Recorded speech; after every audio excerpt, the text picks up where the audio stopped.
সূরা ফাতিহায় প্রত্যেক দিন প্রতি রাকাতে কি পড়ে? প্রতিদিন প্রতি রাকাতে এই কথাই আমরা বলি, ইয়্যাকা না'বুদু ওয়া ইয়্যাকা নাস্তাঈন। পড়েন সবাই আমার সাথে, ইয়্যাকা না'বুদু ওয়া ইয়্যাকা নাস্তাঈন। আয় আল্লাহ, আমি একমাত্র তোমারই কাছে সাহায্য কামনা করি, আমি তোমার ইবাদত করি, তোমারই গোলামি করি, তোমারই কাছে সাহায্য যাচিয়া করি, আর কারো কাছে সাহায্য চাই না, আর কারো গোলামি করি না।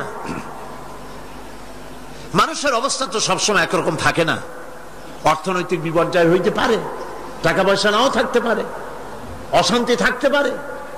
আল্লাহ পাক তার নবীকে কি বলেছেন দেখেন, ফাইদা ফারাগতা ফানসাব ওয়া ইলা রাব্বিকা ফারগাব। আল্লাহ পাক বলেন, যখন তুমি খালি হাত হয়ে যাবে, দাঁড়িয়ে যাবে, আর আল্লাহ পাকের কাছে মিনতি জানাবে। সুবহানাল্লাহ। খালি হাত হয়ে গেছো, দাঁড়ায় যাও, আল্লাহর কাছে মিনতি করো, আল্লাহর কাছে চাও। বুখারী শরীফে এসেছে, স্যান্ডেলের ফিতা কাছে যদি ছেড়ে, তাহলে আল্লাহর কাছে চাও। কার কাছে চাইবেন? আল্লাহর কাছে চান। আমাদেরকে এই দৃষ্টান্ত নবীরা দেখায় দিয়েছেন, পয়গম্বরেরা আল্লাহর কাছে চেয়ে আমাদের দেখাইছেন। হযরতে ইব্রাহিম আলাইহিস সালামকে আগুনের ভিতরে যখন ফেলাবার ব্যবস্থা হয়েছে, তাকে যখন আগুনে ফেলা হচ্ছে, হযরত জিবরাইল বলেন, ইব্রাহিম আমার কাছে সাহায্য চাও, আগুন থেকে বাঁচায় দেব। হযরত ইব্রাহিম ভয় পেয়ে সাহায্য চাইছিলেন। এগুলো শোনার পরেও আমাদের ঈমান মজবুত হয় না। হযরত ইব্রাহিম বললেন, জিবরাইল গো, তোমার কাছে সাহায্য আমি কেন চাইবো? আমি তো এমন কোন অন্ধ খোদার ইবাদত করি না যিনি তার গোলামের দুঃখ না দেখেন। আমি আগুনে পড়ে গেলে আমার আল্লাহ রাব্বুল আলামিন যদি খুশি হন, তাহলে আমার আল্লাহকে খুশি করার জন্য 1000 বার পড়তে রাজি আছি। সাহায্য তো আল্লাহর কাছেই চাইতে হবে। আল্লাহর ইচ্ছা নাই ইব্রাহিম আগুনে পুড়ুক, এটা কি আল্লাহর ইচ্ছা ছিল? ইব্রাহিম আলাইহিস সালামও পরিণতি জানেন না, তিনি কি পড়বেন, পুড়বেন না বাঁচবেন জানা ছিল না। পরীক্ষায় তিনি পাশ করলেন। আগুনের ভিতরে যখন ইব্রাহিম আলাইহিস সালাম পড়ে যাচ্ছেন, আল্লাহ রাব্বুল আলামিন আগুনের প্রতি হুকুম দিলেন, ইয়া নারু কুনি বারদাও ওয়া সালামান আলা ইব্রাহিম। আগুন, আমার ইব্রাহিমের জন্য শান্তিদায়ক ঠান্ডা হয়ে যা। বলেন, আর কি ক্ষমতা থাকবে আগুনের? আর জ্বালাবার ক্ষমতা থাকবে? জ্বালাইতে পারছে? পারে নাই। আল্লাহকে বিশ্বাস করুন এইভাবে করে। কোন মাজারে টাকা দিবেন না, পয়সা দিবেন না, আগরবাতি দিবেন না, চান্দা মান্দা দিবেন না। যা চাওয়ার, যা বলার সরাসরি বলবেন। কাকে? কারে বলবেন? আল্লাহ পাক পরিষ্কার করে কোরআনের মধ্যে সব দৃষ্টান্ত দেখাইছেন। হযরতে ইউনূস আলাইহিস সালামকে মাছে যখন গিলে ফেললো, বেরোবার কোনো পথ নাই, কোরআনে কারীম এই কথা দুনিয়াবাসীদের জন্য, মুমিনদের জন্য তুলে দিয়েছেন। ওয়াযান্নুন ইয যাহাবা মুগাদিবান ফাযান্না আন লান নাকদিরা আলাইহি فنادى في الظلمات أن لا إله إلا أنت سبحانك إني كنت من الظالمين। অন্ধকারের ভেতর থেকে ইউনূস আলাইহিস সালাম চিৎকার মারলেন, ফানাদা ফি যুলুমাত, পানির অন্ধকার, মাছের পেটের অন্ধকার, রাতের অন্ধকার, ত্রিবিধ অন্ধকারের মধ্য দিয়ে ইউনূস আলাইহিস সালাম ডাক দিলেন আল্লাহরে। আল্লাহ শোনে নাই।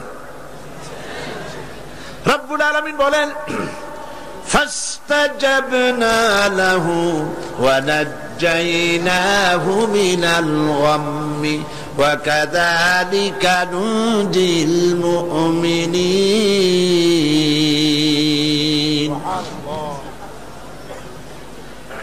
আল্লাহ রাব্বুল আলামিন বলেন আমি ইউনূসের ডাক শুনলাম আর ডাকের জবাব দিয়া দিলাম। মাছের পেটের ভিতরে যন্ত্রণা শুরু হয়ে গেল, ব্যথা শুরু হয়ে গেল। মাছ আর পানির মধ্যে থাকতে পারলো না। মাছ উপরে চলে এলো, কেনারায় চলে গেল। মাছ ববি করে ইউনূস আলাইহিস সালাম রে ফেলে দিল কেনারে। আল্লাহ পাক বলেন শোনো দুনিয়ার মানুষেরা, শুধু ইউনূসকে নয়, ওয়া কাযালিকা নুজিল মুমিনিন। মুমিনেরা যখনই বিপদে পড়বে আমারে যদি ডাকে আমি এইভাবে করে, ওয়া কাযালিকা এইভাবে করে আমি বিপদ থেকে বাঁচায় দেব। সুবহানাল্লাহ। সুতরাং আল্লাহ পাকের এই কোয়ালিটি বুঝতে পারলে এটাই হলো তাওহীদ। তাওহীদ সম্পূর্ণরূপে বুঝতে হবে, তাওহীদে প্রতিষ্ঠিত হতে হবে, শিরক থেকে বাঁচতে হবে, শিরক সম্পূর্ণরূপে বর্জন করতে হবে। এখন শিরকটা কি? শিরক হলো অংশ। এটা শরীক দিয়ে বললে বুঝতে ভালো, শরীক। আর এই শিরক হচ্ছে মিথ্যা, জুলম, বড় গুনাহ। যারাই আল্লাহর সাথে শরীক করে তারা বড় রকমের গুনাহ করে। আমি এই দৃষ্টান্তটা বুঝাবার জন্য এরকম দৃষ্টান্ত দেই শরীকদারি ব্যবসার সাথে। শিরক পার্টনার, শরীক। আল্লাহ পাকের কোন পার্টনারের দরকার আছে? আর যারা জবাব দিলেন না, আল্লাহ পাকের পার্টনারের কোন প্রয়োজন আছে? পার্টনারের প্রয়োজন হয় কেন? ধরেন ব্যবসা করবে কেউ, তো ব্যবসা করতে গেলে, পার্টনারশিপ বিজনেস করতে গেলে অভাবের কারণেই পার্টনার খোঁজে। পুঁজি আছে যা, সেই টাকা দিয়ে ব্যবসা চলবে না, একজন পার্টনার লাগবে পুঁজিওয়ালা। পুঁজির অভাবে মানুষ পার্টনার খোঁজে। আবার পুঁজি আছে কিন্তু বুদ্ধি নাই, লাইসেন্স নাই। বুদ্ধিওয়ালা লাইসেন্সওয়ালা একটা লোক পার্টনার হিসাবে নিতে চেষ্টা করে পার্টনারশিপ বিজনেসে। 3 নম্বরে পুঁজিও আছে, বুদ্ধিও আছে, লাইসেন্সও আছে, কিন্তু বয়সটা এমন যে এই বয়সে ব্যবসা করার মতো বয়স নাই, স্বাস্থ্যটা খারাপ। এই 3টা কারণে মানুষেরা পার্টনারশিপ বিজনেস করে। এখন আল্লাহর সাথে শরীক করলে আল্লাহ সহ্য করেন না, কারণ হলো আল্লাহর তো এই 3 অভাবের কোনো অভাব নাই। বুঝে আসে নাই মনে হয়? আল্লাহর পুঁজির অভাব আছে? আচ্ছা, আল্লাহর পুঁজি আছে কিনা তা আল্লাহর কাছেই জিজ্ঞেস করি। কেউ যদি আল্লাহকে প্রশ্ন করে তোমার পুঁজি আছে কি নাই, এই প্রশ্ন করার আগে রব্বুল আলামিন কোরআনে কারীমের মধ্যে জবাব দিয়ে রেখেছেন, ওয়াল্লাহু গানিয়্যুন ওয়া আনতুমুল ফুকারা। আল্লাহ হচ্ছেন অভাব মুক্ত, সবকিছুর মালিক তিনি, তিনি গানি। আর তোমরা যারা পার্টনার খোঁজো তোমরা হলো ফকিরের গোষ্ঠী, মিসকিনের গোষ্ঠী, জুমরাতুল মাসাকিন। আর আমার পুঁজির অবস্থা শোনো, আল্লাহ পাক বলছেন মা ইনদাকুম ইয়ানফাদু ওয়া মা ইনদাল্লাহি বাক। তোমাদের পুঁজি ফুরায় যায়। গত বছর যা ছিল আস্থা নাই, 50 মণ ধান দিয়েছিলাম, খাইয়া খুইয়া সর্বনাশ করছো। ধান নাই, চাউল নাই, যা দেই সব খাইয়া শেষ করো। তোমাদের পুঁজি ফুরায় যায়। ওমা ইনদাল্লাহি বাক। আর আল্লাহর পাত্র থেকে, ভাণ্ড থেকে যত দেওয়া হয় ফুরায় না, বলা থাকে। আল্লাহর কোন পুঁজির অভাব নাই। শুধু তাই নয়, লাহু মাকালিদুস সামাওয়াতি ওয়াল আরদ আকাশ আর জমিনের সব চাবিকাঠি হচ্ছে আল্লাহর কাছে, সম্পদের চাবি আল্লাহর কাছে। লিল্লাহি মা ফিস সামাওয়াতি ওয়া মা ফিল আরদ, আসমান এবং জমিনের সার্বভৌমত্বের একচ্ছত্র মালিক হচ্ছেন কে? আল্লাহ পাক। এই হলো পুঁজি। তাহলে আল্লাহর পুঁজির অভাব নাই। আর পুঁজির অভাব যখন নাই তখন পার্টনারেরও কোনো প্রয়োজন নাই। এরপরে 2 নম্বরে মানুষ পার্টনার খোঁজে জ্ঞান বুদ্ধির অভাব ঘটলে পরে। ব্যবসা করার মতো জ্ঞান নাই, বুদ্ধি নাই, লাইসেন্স নাই। আল্লাহর কি এরকমের অবস্থা? মহান আল্লাহ রাব্বুল আলামিন বলেন, ওয়াল্লাহু ইয়ালামু ওয়া আনতুম লা তা'লামুন। আল্লাহ সব জানেন, তোমরা জানো না কিছুই, তোমরা কিচ্ছু জানো না। ওয়া মা উতীতুম মিনাল ইলমি ইল্লা কালিলা, সামান্যতম জ্ঞান দিয়েছি তোমাদেরকে, আর সমস্ত জ্ঞানের উৎস কে? আল্লাহ। কোনো জ্ঞান নাই, সামান্যতম জ্ঞান। আর এই জ্ঞান দিয়ে ওনারা হন বুদ্ধিজীবী। বিরাট বিরাট বুদ্ধি, বুদ্ধি মাথায় এত গিজ গিজ করে, বুদ্ধির গরমে মাথায় চুল থাকে না, সব সময় মাথা গরম। কি বুদ্ধি? কইছে দেয়ার ইজ নো গড। সব বুঝছি বলে কি বুঝছো? কয় যে দেয়ার ইজ নো গড, স্রষ্টা নাই, আল্লাহ বলতে কেউ নাই। নাউযুবিল্লাহি মিন যালিক। এরকম শয়তান একটা মরছে, ঢাকা বিশ্ববিদ্যালয় ছিল। মরার পর সেই সময়ের প্রধানমন্ত্রী তিনি বললেন, বাংলাদেশের নাকি এই লোক মরায় খুব ক্ষতি হয়েছে। আমি বলেছি ক্ষতি কিছু হয় নাই, বরং ভালো হয়েছে, শয়তান একটা কমছে। এ মরার আগে বলেছে, আমারে কাফন দিবা না, দাফন দিবা না, গোসল করাবা না। কি করবা? তো বলে মরার পর আমারে নিয়ে মেডিকেল কলেজে দিবা, ছাত্ররা আমারে দিয়ে অপারেশন শিখবে, যাতে যাতে মানুষের অপারেশন করে উঠে রুগীরে ভালো বানাইতে পারে। মরার পর তার কথা মতো যখন মেডিকেল কলেজের দিকে লাশ নিয়ে যাওয়া হচ্ছিল, ছেলেরা বলছে, লা হাওলা ওয়ালা কুওয়াতা ইল্লা বিল্লাহ, আমরা মাপ চাই। সারা জীবন আল্লাহরে অস্বীকার করছে। ওই লোকটারে দিয়া কাটা ছেঁড়া শিখা যদি কোন লোকের অপারেশন করি, যাও রুগী বাঁচবে, তাও বাঁচবে না, মরবে। ফিরাও শয়তান। বাডমের মারিচুরিতে ডিপ ফ্রিজের মধ্যে এ শয়তানের লাশ এখনো আছে। লাশের অবস্থা এমন হয়েছে, যদি রাস্তা ভালাইয়াও দেয়, কবর তো হবে না, কপালে নাই, কবর হবে না, দাফন হবে না। আল্লাহর সাথে নাফরমানি করলে কি সাজা হয় আল্লাহ দেখান। আল্লাহরে যদি মানত, গোসলটা হইতো, কাফনটা হইতো, জানাজাটা হইতো, মানুষের দোয়া করতো। কপালে নাই, কপাল পোড়া, আল্লাহরে অস্বীকার করছে বুদ্ধির ঠেলায়। লাশের অবস্থা এমন হয়েছে, এখন যদি রাস্তায় ভালাইয়া দেয়, কুত্তাও খাবে না। কারণ আমাদের দেশের কুত্তা এত অভদ্র না যে এত পচা লাশ খাবে। প্রিয় ভাই, সব আল্লাহ পাক সব জানেন, তোমরা কিচ্ছু জানো না।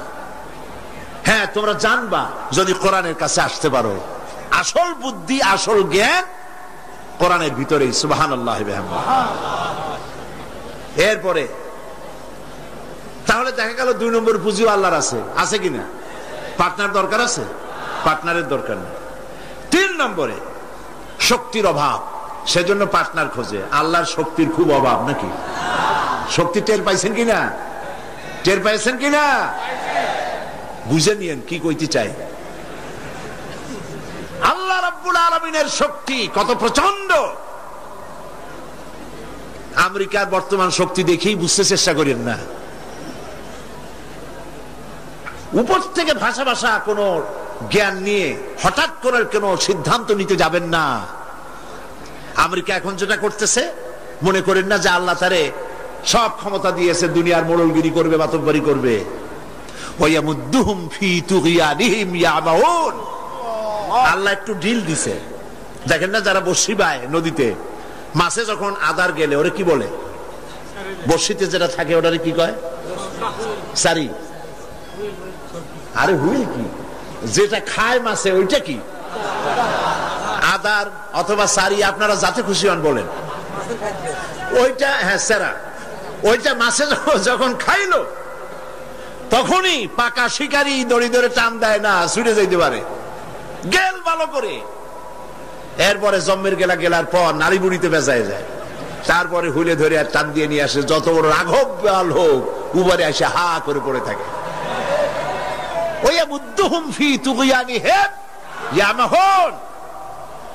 আল্লাহ পাক ঢিল দিয়ে দিছেন, হাত লম্বা করে দিছে। আফগান মারতেছে আমেরিকা বসে, হাত এত লম্বা।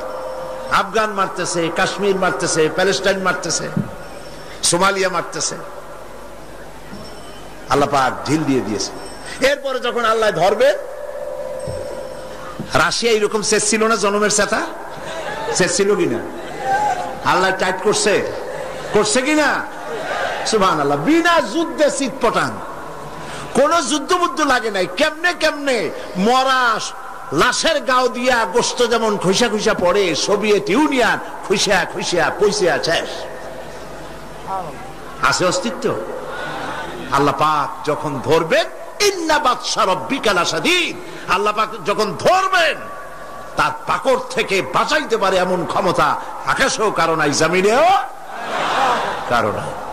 সেই জন্য ক্ষমতার পুরাটা মালিক হচ্ছেন কে? আল্লাহ। এই কারণেই এই দুর্বলতার, এই ত্রিবিধ দুর্বলতার কারণে মানুষের পার্টনারশিপ বিজনেস করতে হয়, পার্টনার অংশীদার খুঁজতে হয়।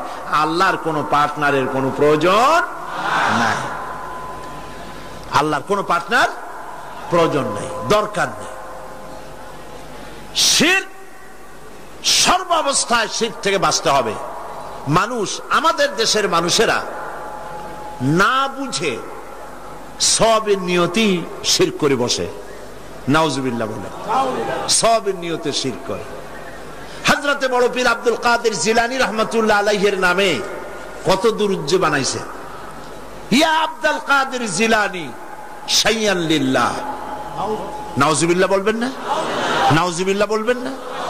হযরত বড় পীর আব্দুল কাদের জিলানী রাহমাতুল্লাহ আলাইহি নিঃসন্দেহে আল্লাহর মাহবুব বান্দা, বড় ওলি, পীরে কামেল, মাহবুব সুবহানী আমরা তাকে বলি।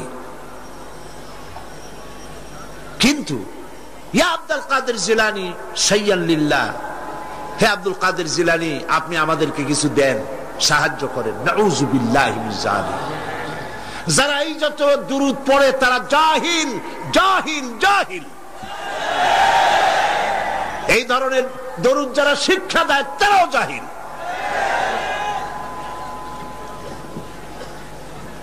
যারা ইন্তেকাল করেছেন, মরে গিয়েছেন,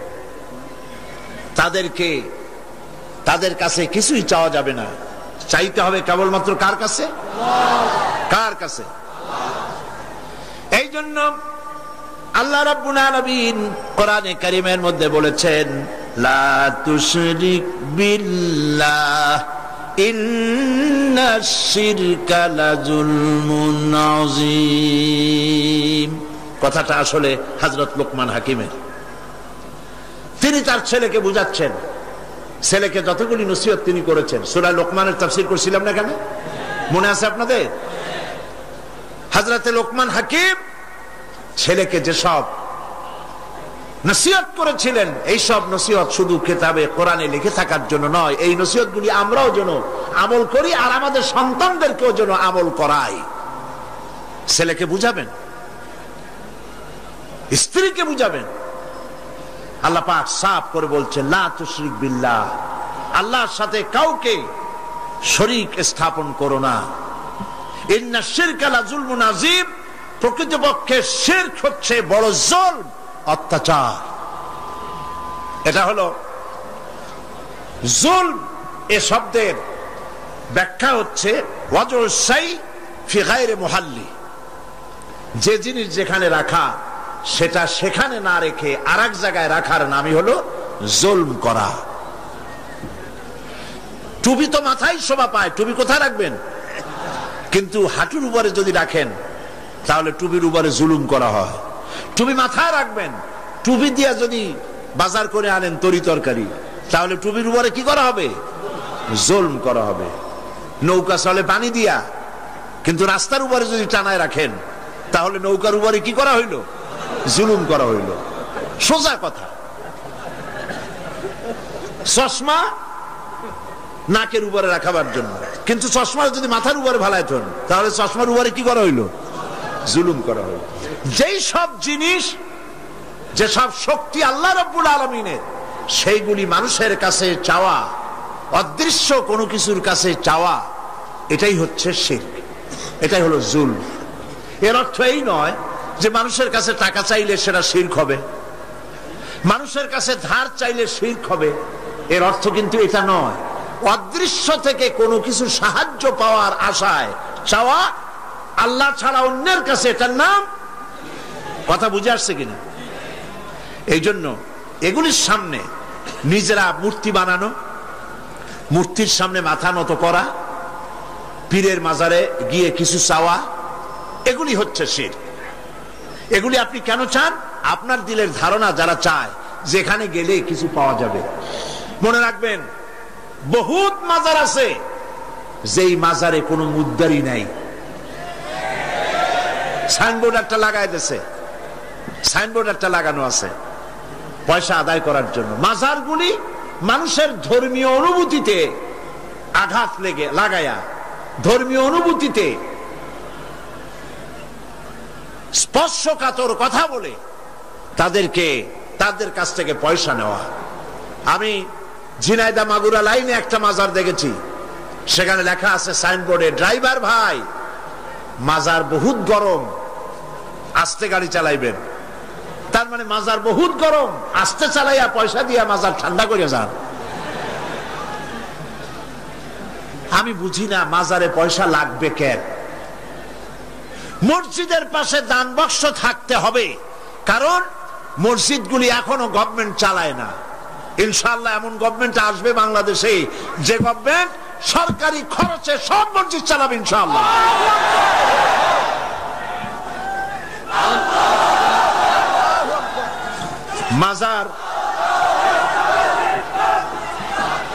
মাজারে চান্দার বাক্স কেন? মাজারে পয়সা দেব কেন? এই প্রশ্ন বুদ্ধিমানদের মাথায় আসা উচিত। কেন দেব? যিনি ইন্তেকাল করেছেন ওনার কি এখন টাকার প্রয়োজন? বলেন আপনারা। শীত বস্ত্র উনি কিনবেন, কোনো কিছু খাবেন? আপনারা কেন বিশ্বাস করেন না? উনি যদি সত্যি আল্লাহর ওলি হন, তা আল্লাহ পাক কোরআনে বলে দিয়েছেন এদের রিস্কের ব্যবস্থা আল্লাহর কাছে, ওনা আল্লাহর কাস্টোডিওতে আছেন। আপনারা কেন পেরেশান হয়ে পয়সা দেন? ওগুলো দিয়ে উনি কি খাবেন? এই পয়সাগুলি দিয়ে উনি কি কিনবেন?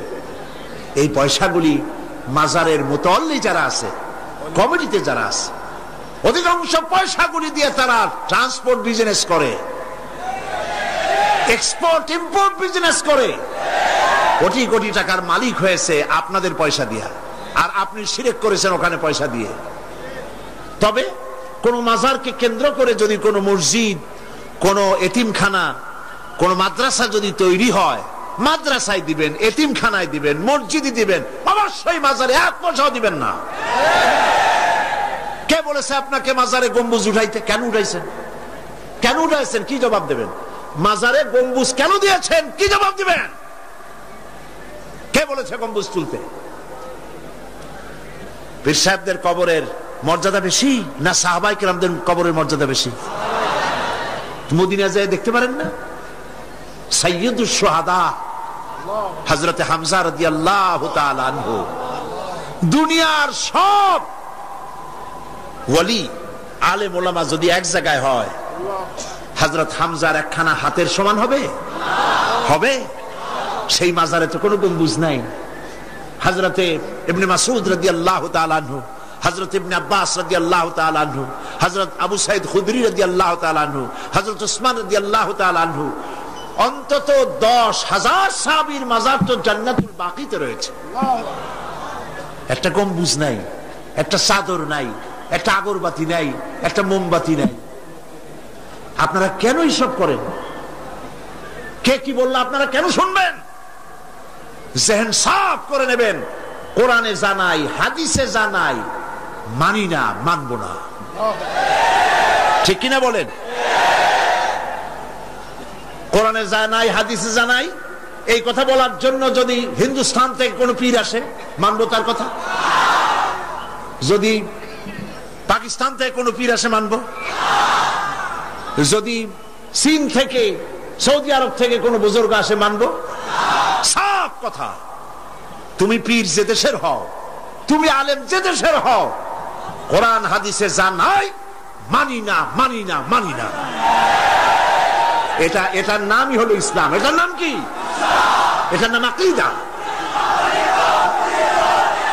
এই আকীদা সাফ করতে হবে। মুসলমানদের এই আকীদা সাফ হতে হবে। এই আকীদা যদি সাফ হয় তাহলেই আমরা বাঁচতে পারবো।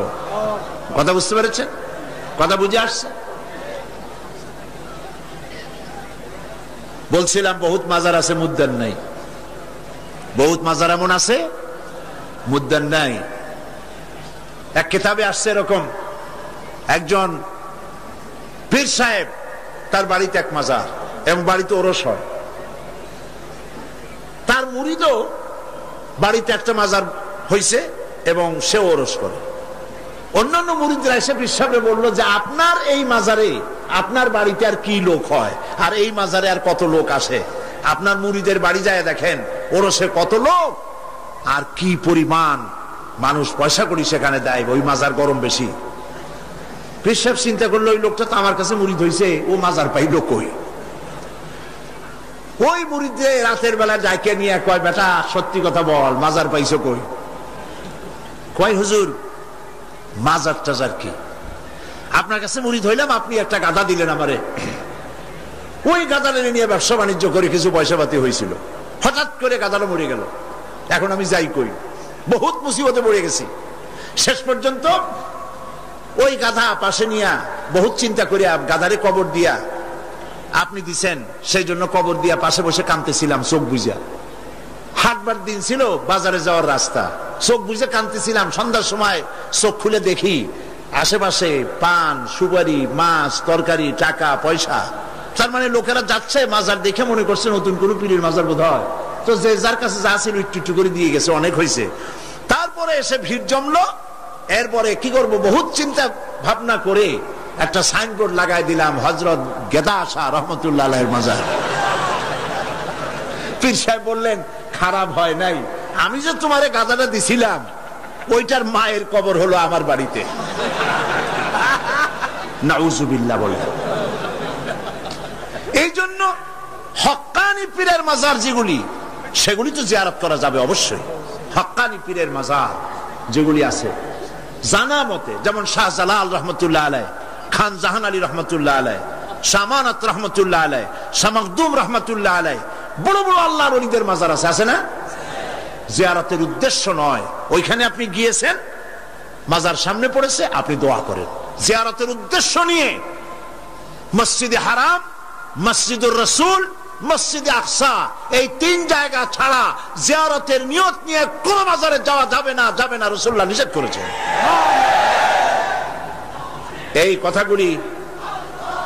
এই কথাগুলি যদি আমাদের মনে থাকে তাহলে আমরা উপকৃত হতে পারবো। বলি আলহামদুলিল্লাহ, বলেন আলহামদুলিল্লাহ।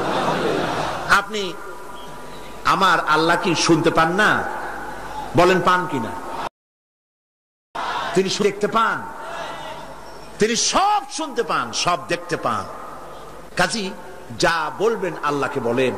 ওয়াইজা সাআলতা ফাসআলিল্লাহ ওয়াইজা ইসতাআনতা ফাসতাইন বিল্লাহ।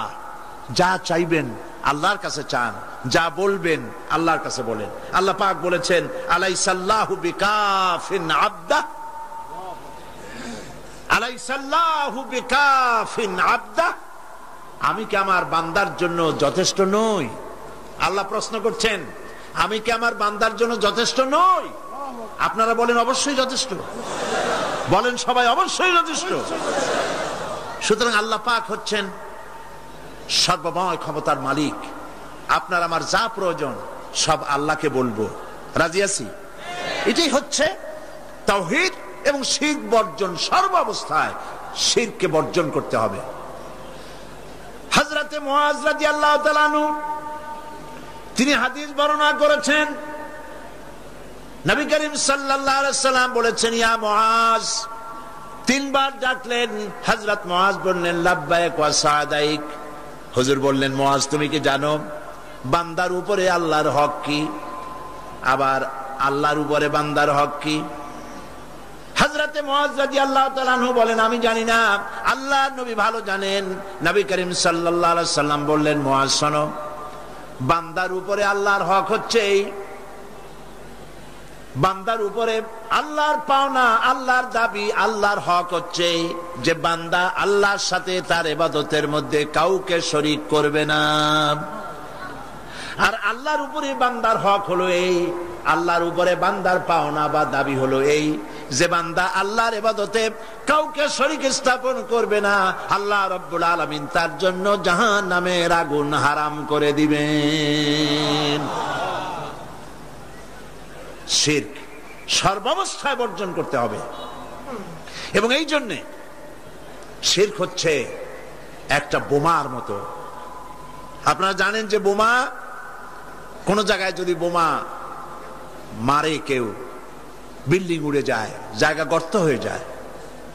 একটা বিল্ডিং বানাতে খরচ হলো 50 লক্ষ টাকা, 1 কোটি টাকা বা 5 কোটি টাকা খরচ হয়েছে একটা বিল্ডিং করতে। এটা উড়ায় দেওয়ার জন্য মাত্র কয়েক কেজি ওজনের একটা বোমা যথেষ্ট। এই বোমার দাম কি আমি জানি না। একটা বোমা একটা বিল্ডিং এর তলায় রেখে দিল বা দূরে কোথাও রাখলো, এরপরে রিমোট কন্ট্রোল দিয়ে সুইচ অন করলো, এই বিল্ডিংটা থাকবে আস্ত না উড়ে যাবে? উড়ে যাবে কিনা? 50 কোটি টাকা খরচ করা বিল্ডিংটি সামান্য কয়েক হাজার টাকা দামের একটা বোমা বিস্ফোরণের সঙ্গে সঙ্গে বিল্ডিংটা যেভাবে হাওয়ায় মিলিয়ে যায়, অনুরূপ ভাবে কিয়ামতের দিন শিরক মিশ্রিত আমলনামা নিয়ে যে সব বান্দা আল্লাহর দরবারে হাজির হবে, ওদের ব্যাপারে রব্বুল আলামিন বলেন وَقَدِمْنَا إِلَى مَا عَمِلُوا مِنْ عَمَلٍ فَجَعَلْنَاهُ هَبَاءً مَنْثُورًا وَقَدِمْنَا إِلَى مَا عَمِلُوا مِنْ عَمَلٍ। আমি বান্দার আমলনামার দিকে যখন, আমলনামার দিকে আমি যখন মনোযোগী হব, আমি যখন বান্দার আমলনামা দেখব, আর ওই আমলনামার ভেতরে যদি শিরক মিশ্রিত দেখতে পাই, ফাজআলনাহু হাবাআম মানসুরা, আমলনামাকে ধুলি কণার সঙ্গে উড়াইয়া দেব। নামাজ, রোজা, হজ, যাকাত, দাড়ি, টুপি কোনটা কাজে লাগবে না, সব বালু কণার সাথে আল্লাহ উড়িয়ে দিবেন। কোনো দাম নাই আমলের। প্রিয় ভাই সব, প্রিয় বন্ধুগণ, আমার ভাইয়েরা, আমার মা বোনেরা, কোন অবস্থাতেই শিরক করবেন না। শিরক থেকে মুক্ত থাকুন। ছেলে হয় না, মেয়ে হয় না, মাজারে যাওয়ার কোনো প্রয়োজন নাই। ব্যবসায় উন্নতি হয় না, মাজারে যাওয়ার কোনো প্রয়োজন নাই। মসজিদে যান, কাজায়ে হাজাত 2 রাকাত নামাজ পড়েন, সেজদা করে রব্বুল আলামিনকে বলেন, নামাজ আদায় করে চোখের পানি ফেলে আল্লাহকে বলেন। আল্লাহ পাকের নবী বলেছেন বান্দার 2টা জিনিস আল্লাহর কাছে খুবই প্রিয়, 2টা ফোঁটা। একটি ফোঁটা হলো জিহাদের ময়দানে যে রক্ত ফোঁটা পড়ে, আর আল্লাহর ভয়তে চোখের যে পানি ফোঁটা পড়ে, এই 2টি ফোঁটা আল্লাহর কাছে বহুত প্রিয়। নবীজি আরো বলেছেন বান্দা যখন কান্দে গুনাহ মাফির জন্য, অভাব অভিযোগের জন্য বান্দা যখন কান্দে, তার চোখের পানি নাকের অগ্রম, নাকের আধা দি আসতে পারে না, তার মধ্যে রব্বুল আলামিন তাকে ক্ষমা করে দেন। আমরা যেন আল্লাহর কাছে চাইতে শিখি, বলেন আমিন। আল্লাহ রব্বুল আলামিনের কাছে আমাদের যা প্রয়োজন, গায়ব থেকে সাহায্য পাওয়ার জন্য যা প্রয়োজন, কাকে বলবো? আল্লাহ পাককে বলবো। ঈমানকে সালিট করতে হবে। সেই কথা কোরআন শরীফ আল্লাহ পাক সূরা বাকারার মধ্যে এই কথার ভিতরে আল্লাহ পাক পরিষ্কার করেছেন, ইয়া আইয়ুহাল্লাযীনা আমানু দুখুলু ফিস-সিলমি কাফা ওয়া লা তাত্তাবিউ খুতুওয়াতিশ শাইতান ইন্নাহু লাকুম আদুউম মুবিন। হে বিশ্বাসীরা, উদখুলু ফিস-সিলমি কাফা, 16 আনা মুসলমান হও, পরিপূর্ণ মুসলমান হও, ইসলামের মধ্যে পরিপূর্ণ দাখিল হয়ে যাও। একদিকে দাবি করবে মুসলমান, অন্যদিকে অমুসলিমদের মতো তোমাদের আকীদা, তোমাদের চাল চলন এভাবে যদি হয়, তাহলে ইসলামে পরিপূর্ণভাবে দাখিল হওয়া হবে না। শুধু নামাজ, রোজা, হজ, যাকাত করি ইসলামে পরিপূর্ণ প্রবেশ করা যাবে না। জীবনের প্রত্যেকটি দিক ও বিভাগ হতে হবে আল্লাহর হুকুম মাফিক, নবীর প্রদর্শিত পথে। কথা বুঝে আসছে আপনাদের? কথা বুঝে আসছে? মুসলমান দাবি করলেই মুসলমান হওয়া যাবে না। জীবনের প্রত্যেকটি ক্ষেত্র ইসলামের মধ্যে ঢুকাইতে হবে, অর্থাৎ ইসলাম অনুযায়ী আমার জীবন পরিচালিত করতে হবে। আমি যেটাই করব আমি খুঁজবো এর মধ্যে আল্লাহ রেজামন্দি আছে কিনা, আমার নবীর রেজামন্দি আছে কিনা। আল্লাহ রসুলের অনুমতি ব্যতি রেখে, তাদের আনুগত্য ব্যতি রেখে আমরা অন্য কোনোটাই করতে পারি না। আল্লাহ পাক এই কথাগুলি আমাদেরকে বোঝার তৌফিক দান করুন, বলি আমিন।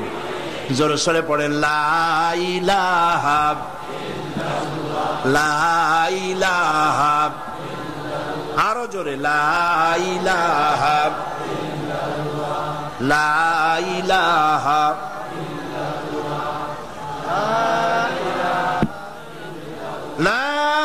ইলাহা ইল্লাল্লাহ মুহাম্মাদুর রাসূলুল্লাহ।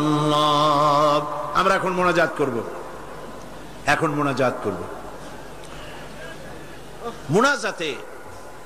মোনাজাত দোয়া ও মখুল ইবাদা। দোয়া হচ্ছে ইবাদতের মগজ।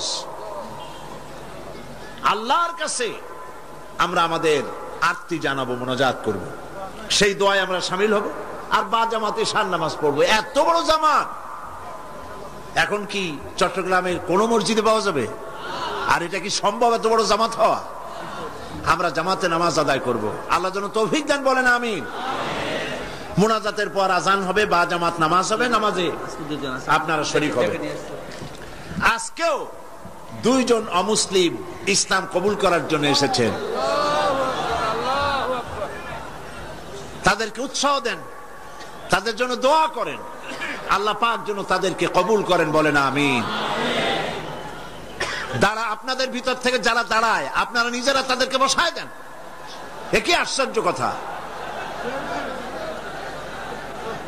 2 জন অমুসলিম, একজনের নাম সুনীল রায়, পিতা মৃত রজনী রায়, বাড়ি কাটিরহাট, হাটহাজারী, চট্টগ্রাম। আর একজনের নাম অসীম বড়ুয়া, পিতা কল্যাণ মিত্র বড়ুয়া, গ্রাম হোয়ারাপাড়া, রাউজান, চট্টগ্রাম। এই 2 জন। প্রথম জন সুনীল রায়, তার নাম পছন্দ করেছে মোহাম্মদ খলিলুর রহমান। দ্বিতীয় জন তার নাম পছন্দ করেছেন মোহাম্মদ মাসুম বিল্লাহ। এই 2 জন এখন ইসলাম কবুল করছেন। কই আর একজন? কই? ও মাশাআল্লাহ, কাছে আসো। একটু জোরে জোরে পড়তে হবে। লা ইলাহা ইল্লাল্লাহু মুহাম্মাদুর রাসূলুল্লাহ। আল্লাহ ছাড়া কোন ইলাহ নাই, উপাস্য নাই। মুহাম্মদ সাল্লাল্লাহু আলাইহি ওয়াসাল্লাম আল্লাহর প্রেরিত রাসূল। আশহাদু আন লা ইলাহা ইল্লাল্লাহু ওয়াহদাহু লা শারীকা লাহু ওয়া আশহাদু আন্না মুহাম্মাদান আবদুহু ওয়া রাসূলুহু। আমি সাক্ষ্য দিচ্ছি আল্লাহ ছাড়া কোন ইলাহ নাই, কোন উপাস্য নাই। তিনি এক, তিনি একক, তার কোন অংশীদার নাই। আমি আরো সাক্ষ্য দিচ্ছি মুহাম্মদ সাল্লাল্লাহু আলাইহি ওয়াসাল্লাম আল্লাহর বান্দা এবং তার প্রেরিত রাসূল। বলো আসসালামু আলাইকুম। সবাই বলেন ওয়ালাইকুম আসসালাম। আমরা না, আর বলতে হবে না। আমরা এই 2 জন নতুন মুসলমান, আমাদের ভাই, বলেন আলহামদুলিল্লাহ। আল্লাহ যেন তাদের ইসলামী জীবন যাপনের, সুন্দরভাবে ইসলামী জীবন যাপনের তৌফিক দেন, বলেন আমিন। এবং ইসলাম কবুল করার কারণে কোনো অসুবিধা, ঘটনা, দুর্ঘটনা, নানান রকমের অসুবিধা থেকে আল্লাহ পাক যেন তাদেরকে হেফাজতে রাখেন এবং আল্লাহ পাক যেন তাদেরকে খাঁটি মুমিনে পরিণত করে দেন। ইসলাম কবুল করার কারণে এই বিশাল লাখো জনতার পক্ষ থেকে আমি তাদেরকে আলিঙ্গন করছি।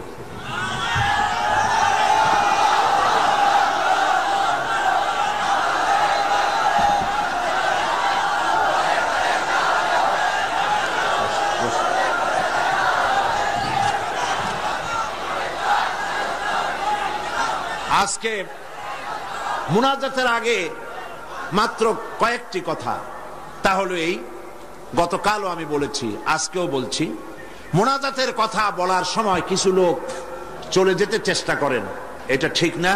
মুনাজাত করেই যাবেন, এটি মনে রাখবেন আপনারা মেহেরবানি করে। মনে থাকবে তো? তারপরে কথা হচ্ছে, গতকালও বলেছি, প্রত্যেক দিন আপনারা পকেটে করে টাকা নিয়ে আসবেন। তাফসিরের মাহফিল জীবনের শ্রেষ্ঠ সম্পদ মনে করবেন এবং একটা বাজেট রাখবেন তাফসিরের মাহফিলের জন্য। আমি গতকাল বলেছি, হযরত মাওলানা শামসুদ্দিন সাহেব খুব পেরেশানিতে আছেন তার সমস্ত লোকজন নিয়ে, যেহেতু অন্তত 20 না 25 লক্ষ টাকা, কত 22,60,000 টাকা, প্রায় ধরুন 23 লক্ষ টাকা তাদের বাজেট। তো এই টাকা, আমার বিশ্বাস, আমার অন্তরের অন্তঃস্থল থেকে বিশ্বাস, এই টাকা যা বাজেট আছে তার থেকে বেশি হবে ইনশাআল্লাহ। আল্লাহ দিবে, বলেন আমিন। তা আপনারা মেহেরবানি করে টাকা নিয়ে আসবেন, বাড়ি থেকে প্রতিদিন আনবেন এবং প্রত্যেক দিন এই বাক্স রাখা আছে না সব জায়গায়? বাক্স আছে, চাদর আছে। আল্লাহর হস্তে আমার মায়েরা, আমার বোনেরা, আপনারা সবাই মিলে টাকা দিয়ে যাবেন। মা বোনদের জন্য আমার শারীরিক কারণে আলাদা কোনো প্রোগ্রাম করতে পারবো না এবার, তবে তাদের জন্য আলাদা আমি একটা দিন আলাদা বক্তব্য রাখবো ইনশাআল্লাহ। এই মাহফিলেই মা বোনদের জন্য আলাদা বক্তব্য রাখবো ইনশাআল্লাহ। বলি ইনশাআল্লাহ। মা বোনেরা, ভাইয়েরা, সবাই মিলে এই মাহফিলের জন্য প্রচুর পরিমাণ টাকা আপনার পক্ষে যা সম্ভব আপনি দিবেন, বন্ধুদের কাছ থেকে আদায় করে দিবেন। আল্লাহ যেন তৌফিক দেন, বলেন আমিন। এরপরে গতকাল বলেছিলাম, ঢাকা থেকে এবং চট্টগ্রামের পুস্তক ব্যবসায়ীরা লক্ষ লক্ষ টাকা পুঁজি ইনভেস্ট করে এই চট্টগ্রাম তাফসীর মাহফিলে বিক্রয়ের আশায়।